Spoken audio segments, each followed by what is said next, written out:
Now to a Target 12 Investigators exclusive. Local psychologists say the need for behavioral health services has increased in recent years. But we found the number of clinical psychologists in Rhode Island has gone down. Target 12 investigator Kate Wilkinson spoke with a doctor on why he's retiring and what he says needs to change.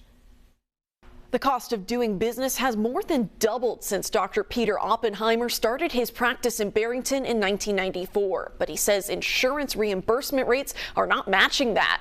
And now he worries the mental health system is at risk of collapsing. After decades of seeing patients of all ages, clinical psychologist Peter Oppenheimer is planning to retire.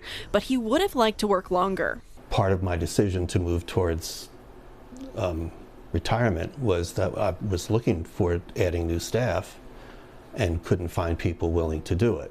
Data from the U.S. Bureau of Labor and Statistics shows there are fewer clinical psychologists in Rhode Island than before the pandemic. In 2019, the BLS estimated there were between about 650 and 750 clinical and counseling psychologists. But there has been a decline since COVID. And in 2022, that range was estimated to be between 410 and 590. Oppenheimer says a major reason for that is insurance.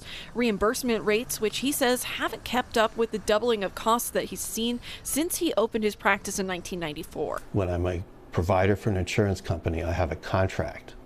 And in the contract with Blue Cross and United and Tufts and others, it will say that we are obligated to accept the rates they establish. While Oppenheimer is opting for retirement, he says others are choosing to no longer accept insurance. We're kind of caught between there's economic viability in that, but we also want to be part of the system to help serve the whole community. Seamus Durak is a senior attorney and health policy analyst for the Rhode Island Parent Information Network, a local nonprofit that helps people navigate the healthcare system. He says reimbursement rates for mental health professionals are a pervasive issue across the country. What that results in is something that we would never tolerate in the medical arena, but is all too frequent in the behavioral health care arena, which is providers that do not accept insurance, requiring anyone to obtain services by paying out of pocket. New at 6, we take a closer look at the laws that already exist designed to make behavioral health and medical coverage be treated equally by insurers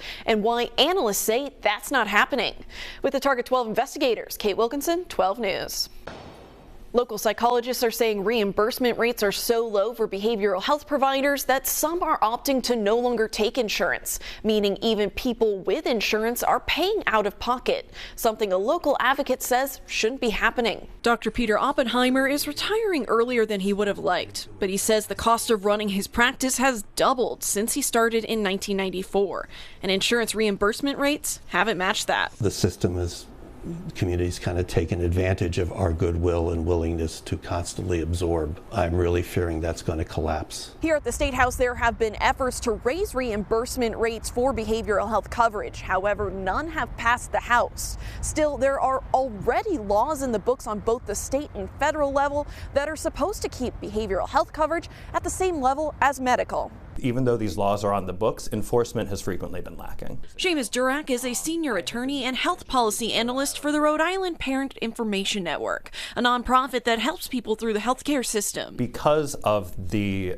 frequently lower reimbursement rates paid by health insurers for behavioral health care, that means that many services are very difficult to come by in Rhode Island. Durak says the state's Office of the Health Insurance Commissioner is taking steps to try and enforce mental health parity laws through what's known as market conduct exams. But he says one thing that is not included in those reviews, how insurance companies calculate their reimbursement rates. More funding to drive enforcement actions by both OHIC and Rhode Island Medicaid could really help us to focus in on how these carriers establish their reimbursement rates and whether those requirements are actually being delivered. A spokesperson for Blue Cross and Blue Shield declined a request for an interview and instead issued this statement, which did not detail how they determine their rates. Writing, "We are fully committed to complying with all federal and state mental health parity laws and to reimbursements." Oppenheimer believes he should be paid the same as his medical counterparts. We're probably getting a third to a quarter of what I think we actually